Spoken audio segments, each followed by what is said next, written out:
नूम तननन नूम नूम तननन नूम तननन नूम नूम तननूम नूम तननन नूम तननन नूम नूम तन तनदर नूम तननन नूम तननन नूम नूम तननूम।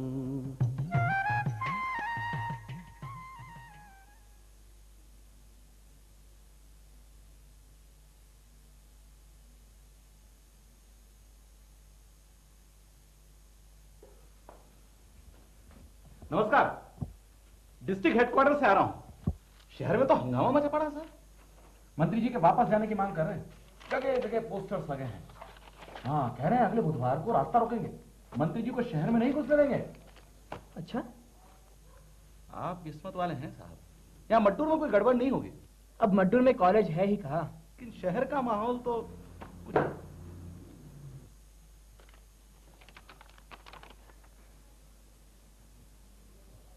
मुझे बंदोबस्त ड्यूटी के लिए हेडक्वार्टर से बुलावा आया है। मैंने कहा नहीं था साहब। चलो, चलना पड़ेगा।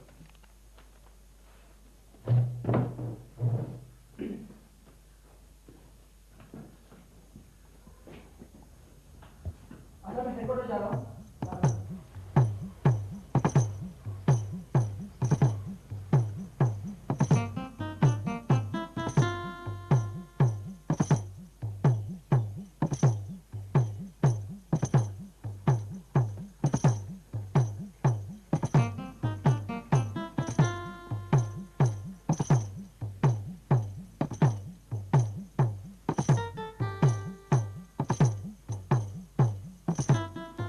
अफसरों को बंदोबस्त ड्यूटी पे बुलाया गया था, क्या वो आ चुके हैं? हाँ, जो अफसर तुरंत आ सकते थे उनको बुला लिया गया ताकि बंदोबस्त सही हो।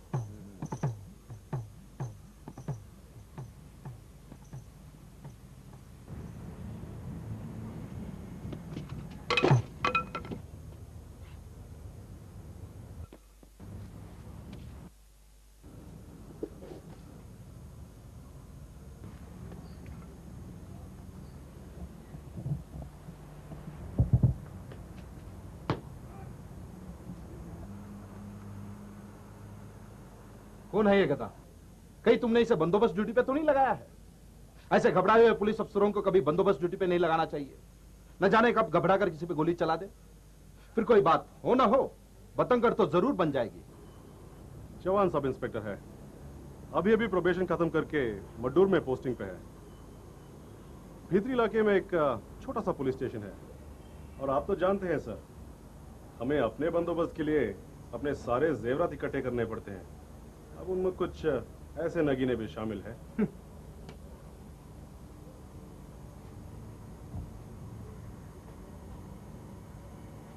तुम लोगों को डिसिप्लिन का ख्याल रखनी चाहिए, समझे? सर, मैं बाला साहेब शास्त्री, पीएसआई मड्डूर, बंदोबस्त ड्यूटी पर आया हूँ। आप सर? मेरा नाम चंद्रशेखर है, यहाँ क्राइम ब्रांच का इंचार्ज हूँ। नया आए लगते हो? Yes sir. कहाँ के रहने वाले हो? वैसे हूँ अंकलापुर का, पर लिखाई पढ़ाई नगर में हुई। पुलिस की नौकरी कैसे लगती तुम्हें? क्या बताऊं सर, ठीक ही लगती होगी। वैसे मेरा पुलिस में भर्ती होना मेरे पिताजी को पसंद नहीं था। उनके विचार संतोष जैसे थे। वो सोचते थे कि मेरा चोर उच्चकों के साथ पाला पड़ेगा तो मैं भी उन्हीं में से एक बन जाऊंगा। वो चाहते थे मैं एमए कर लूं। बीए तो मैं हो ही चुका था और तय किया था कि बस नौकरी तो करनी ही है। उसी समय मेरा एक दोस्त पीएसआई का एग्जाम दे रहा था। मैंने सोचा क्यों ना कोशिश करके देखी जाए। पहले तो पिताजी बहुत नाराज हुए, फिर जब मैंने कसम ली कि मैं ईमानदार रहूंगा, कोई भी बुरी आदत नहीं अपनाऊंगा और घर की इज्जत का हमेशा ख्याल रखूंगा, तब कहीं जाके उन्होंने हाँ कह दी। और पिछले साल उनका देहांत हो गया। तुम्हारी माँ तुम्हारे साथ रहती है नगर? जी, वो नगर में ही रहती है, अकेली। किराए पे मकान है वहाँ। ये बंदोबस्त ड्यूटी जब खत्म हो जाएगी तब नगर जाके बोरिया बिस्तर बांध के माँ को अपने साथ मट्टूर ले आऊंगा। तुम्हारे कोई भाई बहन है? जी नहीं। शादीशुदा हो? बाकी की बातें बाद में, अब मुझे बहुत जरूरी काम है।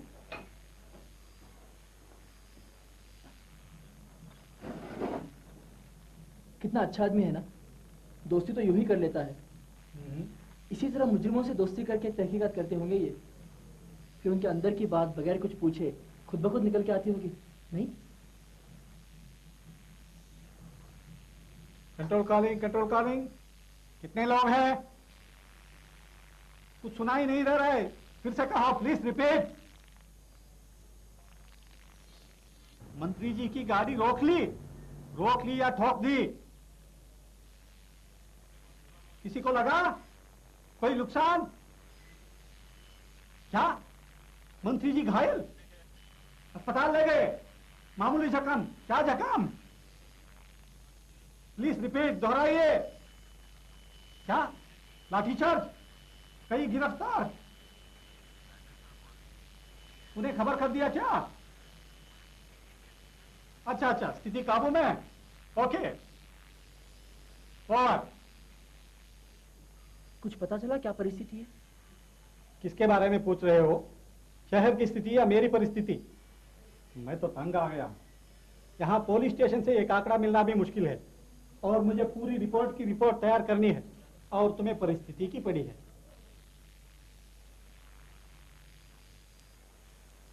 Control calling. हाँ कहिए।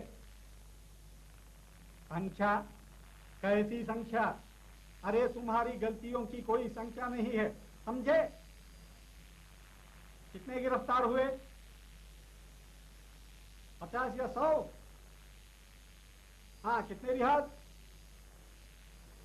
150? सर रिहा किए गए लोगों की संख्या गिरफ्तार किए गए लोगों की संख्या से ज्यादा कैसे हो सकती है? क्या बक रहे हो?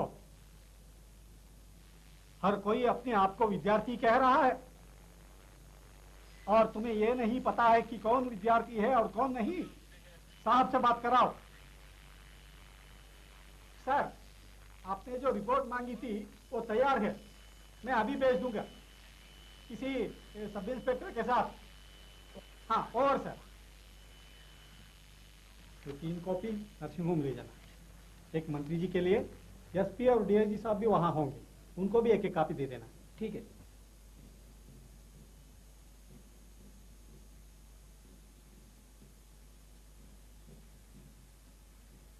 नर्सिंग होम चलो जल्दी।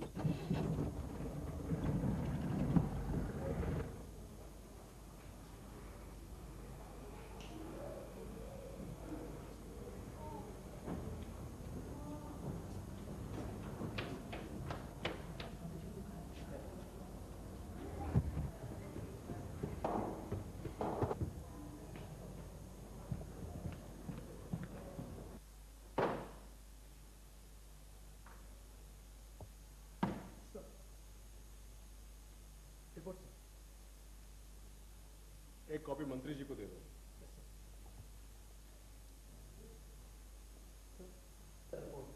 ओ तुम आओ बैठो। तो तुम पुलिस डिपार्टमेंट में आखिर भर्ती हो ही गए, तुम्हारे पिताजी का विरोध होने के बावजूद। हाँ सर, वो मान गए सर।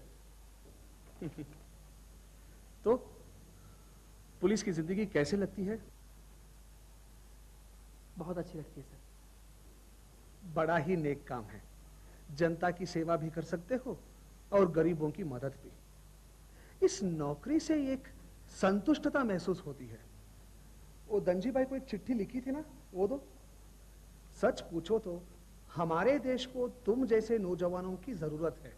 वो मिठाई देना।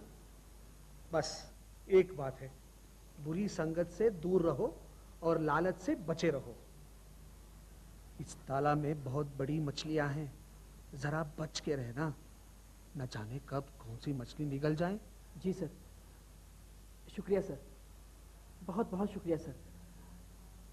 सर आपकी बात मैं ध्यान में रखूंगा। आपने जो कहा वैसी तरक्की करने की कोशिश करूंगा। दज्जी भाई को हमारी याद देना। जी सर।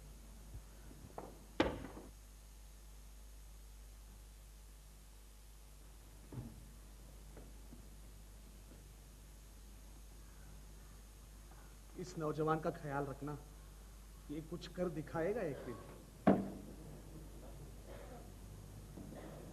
धनजी भाई? ये धनजी भाई कौन है? मंत्री जी क्या कह रहे थे? सर वो कह रहे थे कि हम पुलिस वाले जनता की सेवा किस तरह से कर सकते हैं। मुझ जैसे जवान देश की सेवा जोश और स्फूर्ति के साथ कर सकते हैं। फिर सर उन्होंने कुछ मछलियों की भी बात की कि न जाने कौन सी मछली मुझे निगल जाए। मछलियों से बच के रहने के लिए भी कहा। अच्छा ठीक है।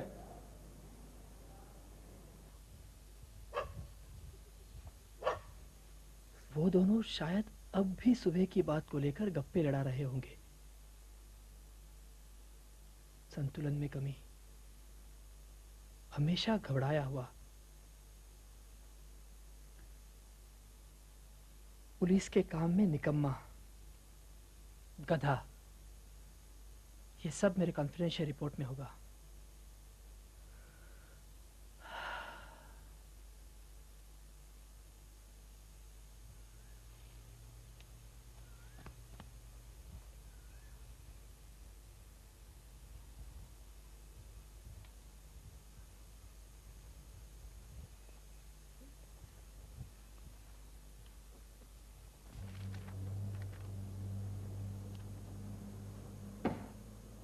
अरे बाले साहब, आओ आओ। क्या बात है, तुम बहुत परेशान लग रहे हो। क्या बताए साहब, मेरे साथ हमेशा ऐसा कुछ ना कुछ होता ही रहता। तुम्हें दिमाग से काम करना चाहिए, ना कि दिल से। आपने सही कहा। मैं भी कई बार सोचता हूँ कि मुझ जैसे स्वभाव का आदमी पुलिस की इस जिंदगी के उतार चढ़ाव को सहन कर पाएगा। तुम जरूर सह पाओगे। फलोगे फूलोगे कि नहीं, ये मैं कह नहीं सकता। मुझे लगता है तुम्हारी जिंदगी में तुम्हें बहुत परेशानियां उठानी पड़ेगी। तुम्हें पटरी से ढकेल दिया जाएगा, फिर भी तुम उसे सहन कर पाओगे। आखिर एक ईमानदार पुलिस ऑफिसर की यही तो बात है। एक ईमानदार पुलिस ऑफिसर चाहे किसी को कितना भी परेशान करे, लेकिन उसकी बात को नजरअंदाज नहीं किया जा सकता। पर कहते हैं पुलिस में तरक्की करनी हो तो दिल को मजबूत रखना चाहिए, नरम दिल से काम नहीं चलेगा। सफलता हमेशा शानदार नहीं होती। मैं एक पुलिस इंस्पेक्टर को जानता था। वो कहता था अगर हमें पुलिस डिपार्टमेंट में तरक्की करनी हो तो फोक्सवैगन की तरह बनो, जिसका इंजन पीछे और आगे जिंदगी की राह पर तेजी नजर आए।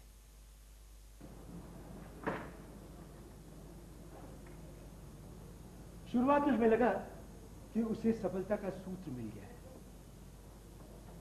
लेकिन क्या हुआ, सब कुछ खत्म हो गया। तुम्हारा स्वभाव तुम्हारी अमानत है। जरा सोचो, हम लोगों के पास आता कौन है? वही जो धोखा खा चुका हो या वही जो धोखा देता हो? ये लोग हमसे चाहते क्या है? सद्भावना। ये लोग चाहते हैं कि हम उनकी बात को सुने, समझें और जल्दी से निर्णय दें। पर सर, मुजरिमों के साथ सख्ती बरतनी चाहिए। डांट, फटकार, दुत्कार, ये सभी तो करना पड़ता है उनके साथ। कुछ ऑफिसर मुजरिम को इसलिए सजा देते हैं क्योंकि वो ऑफिसर है और सामने बैठने वाला एक मुजरिम। वो ना मुजरिम को समझ सकता है, ना जुल्म सहने वाले को, और ना ही अपने काम को। लेकिन तुम्हारी बात अलग है। तुम किसी को सजा दो तो असरदार है। तुम किसी पर हुए जुल्म को समझ सकते हो, उसकी गहराई तक पहुंच सकते हो। तुम अपना काम करो, सब ठीक हो जाएगा। सर, आपकी बातें सुन के मुझे बहुत हल्का महसूस हो रहा है। शुक्रिया सर। अब मैं चलता हूँ।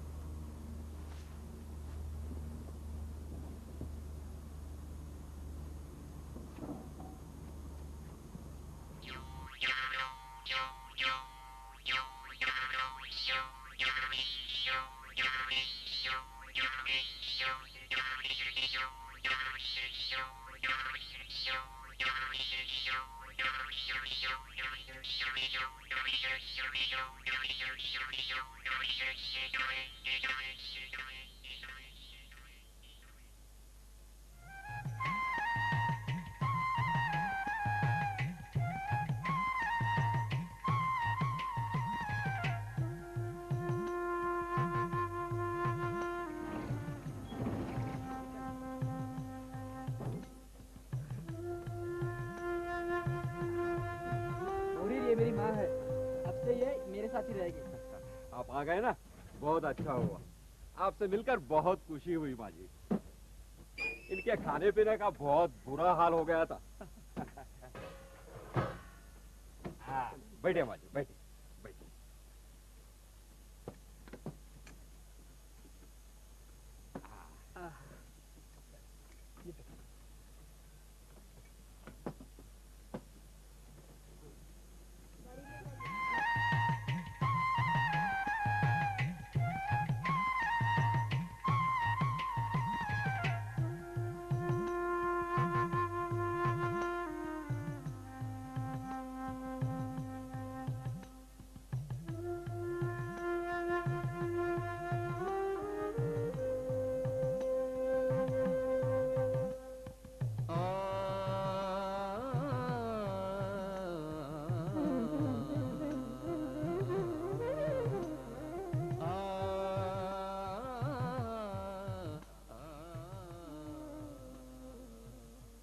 अरे बाला, यहाँ तो पेड़ फूल पौधे सब कुछ है। बगीचा तो बना बनाया मिल गया और फूल भी है भगवान की पूजा के लिए। अच्छा माँ चलो। क्यों मोहरेर, थक गया क्या खड़े खड़े? नहीं साहब।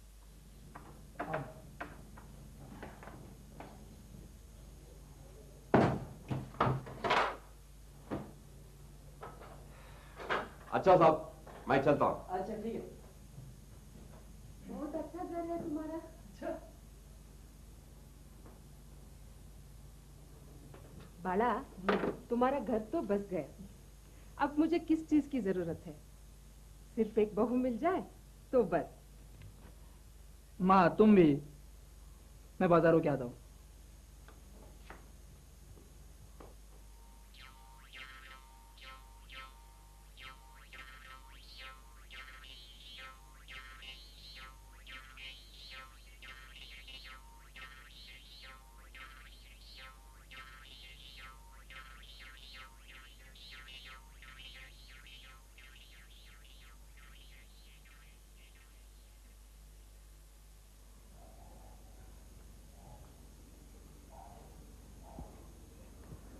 क्या बात है बाला? किस बात की परेशानी है?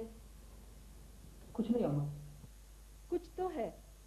मैं सुबह से देख रही हूँ, चाय भी वैसे के वैसे पड़ी हुई है, हाथ तक नहीं लगाया तुमने। मैं मान लूं कि कुछ नहीं हुआ है। अम्मा ऐसी कोई बात नहीं है। मिनिस्टर साहब ने मुझे किसी एक धनजी भाई को मिलने के लिए कहा था।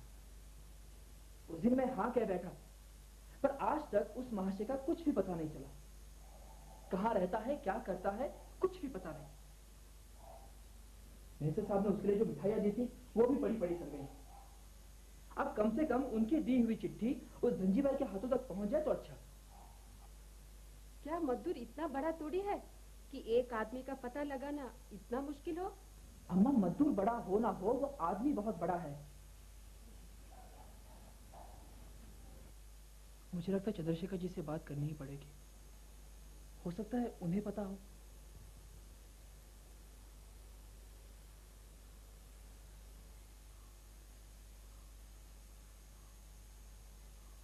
चंद्रशेखर जी।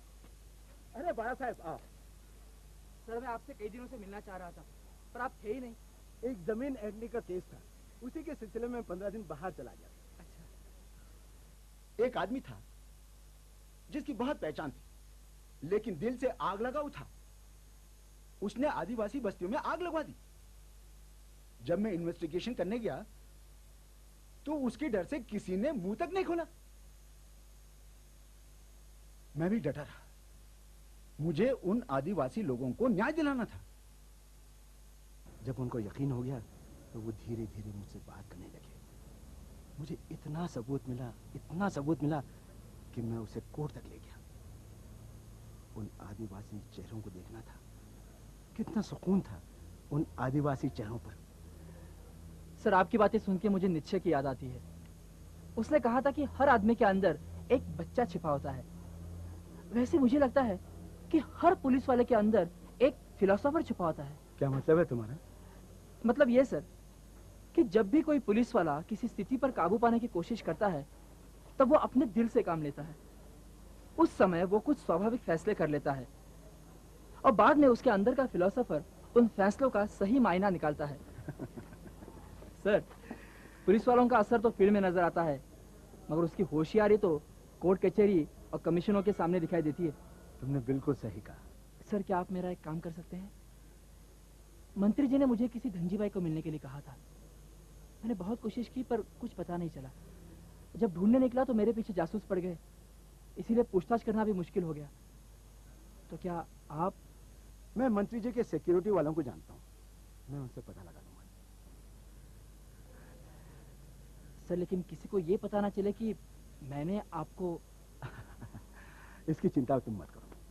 सर आप जब भी हमारे डिस्ट्रिक्ट आएंगे ना, हमारे यहाँ जरूर आइएगा। मेरी माँ आपसे मिलकर बहुत खुश होगी। Okay okay okay okay. Thank you sir. Thank you very much.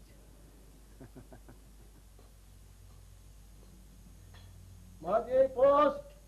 हाँ बाला, जरा देखो तो सही।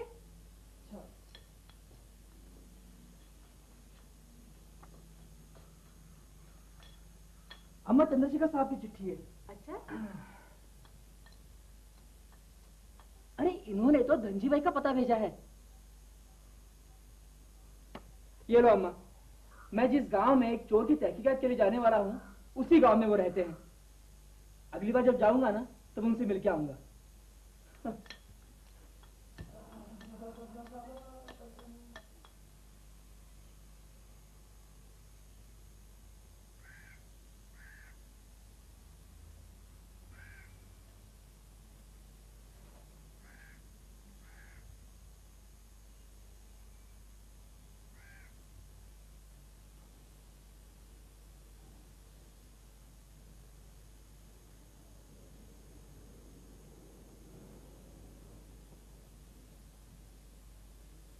धनजी भाई। हाँ कहिए। नमस्कार जी, मैं बाला साहब शास्त्री, मिनिस्टर सरदेसाई साहब ने आपसे मिलने के लिए कहा था। अच्छा अच्छा, आइए आइए। मिनिस्टर साहब ने आपके लिए प्रणाम भेजा है और इसके साथ साथ ये चिट्ठी भी। बैठिए। जी शुक्रिया।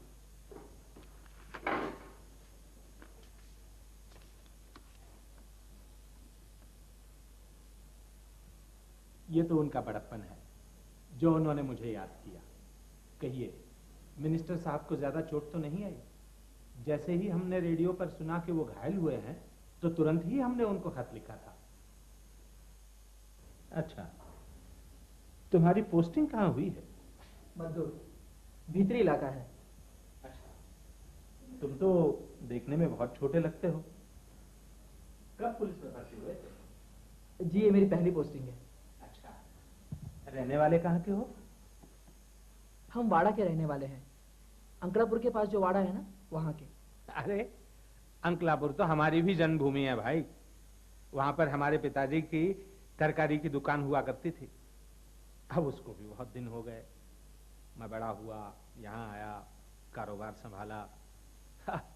आज जो कुछ भी देख रहे हो सब भगवान की दया है। तुम कह रहे थे कि वाड़ा के रहने वाले हो और तुम्हारे पिताजी स्कूल में मास्टर थे। जी। तुम कहीं गुरु महाराज जी के बेटे तो नहीं? जी। अरे सुना तुमने, ये नौजवान पुलिस ऑफिसर हमारे गुरु महाराज जी का बेटा है। उन्हीं के चरणों में बैठकर तो हमने पढ़ाई की थी। बड़े नेक इंसान थे। कैसे हैं वो? जी अब वो नहीं रहे। सुनकर बड़ा खेद हुआ बेटे। आज अगर हमारा बाबा पुलिस की वर्दी पहनता तो बिल्कुल ऐसा ही लगता। नहीं, वही कर, वही रंग, देखा आपने? सच कहा तुमने, शक्ल भी कितनी मिलती जुलती है। सच तो ये है कि बाबा हमारा इकलौता बेटा है। एक दिन क्या कहें, उसको पुलिस में भर्ती होने का शौक हुआ। हमने लाख समझाया कि बेटे नहीं, पुलिस की जिंदगी उतनी अच्छी नहीं होती जितनी बाहर से दिखाई देती है। हमने समझाया, पहले तो तुम्हें मेलों भगाएंगे, कसरत करवाएंगे, हर्डल्स करवाएंगे, पर नहीं, उसने तो समझा था कि मंत्री जी से एक बार मैं उनकी मुलाकात करा दूंगा तो पुलिस में भर्ती हो जाएगा। तो बस उसका दिल रखने के लिए मंत्री जी के पास ले गया। वही मंत्री जी से मेरी आखिरी मुलाकात थी। तो क्या बाबा आखिर पुलिस में भर्ती हुआ? उसने अचानक ही फैसला बदल दिया। हाँ, इस बात का पता सबसे पहले अपनी माँ को दिया। उस दिन से चैन की नींद सो सके। लेकिन हुआ ये कि मंत्री जी को बताने का मौका ही नहीं मिला। अच्छा, अगर तुम्हें किसी चीज की जरूरत हो तो हमें खबर कर देना। तुम्हारे लिए कुछ करना हमारे लिए खुशी की बात होगी। भाई, तुम तो हमारे गुरु बंधु हो। वैसे तुम्हारे पिताजी को यह मंजूर नहीं था कि अपने स्वार्थ के लिए किसी से फायदा उठाते हैं, और तुम तो जानते ही हो कि जिंदगी में सबको किसी न किसी की जरूरत होती है। मंत्री जी मेरी कदर करते हैं। जब भी तुम्हें कोई जरूरत हो ट्रांसफर की या पोस्टिंग की, जरूर मुझसे बात करो, संकोच मत करना। जी, मैं चलता हूँ। अच्छा, नमस्ते। अच्छा।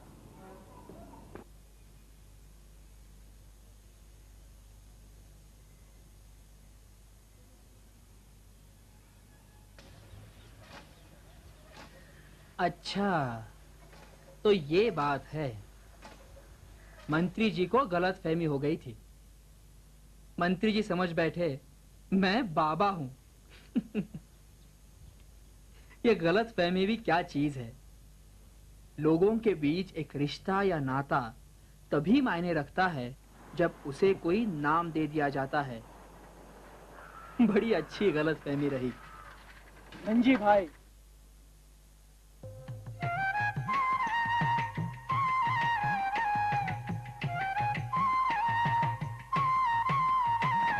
Noom tanana noom tanana noom noom tanana noom noom tanana noom tanana noom noom tanana noom noom tanana noom tanana noom noom tanana tanana noom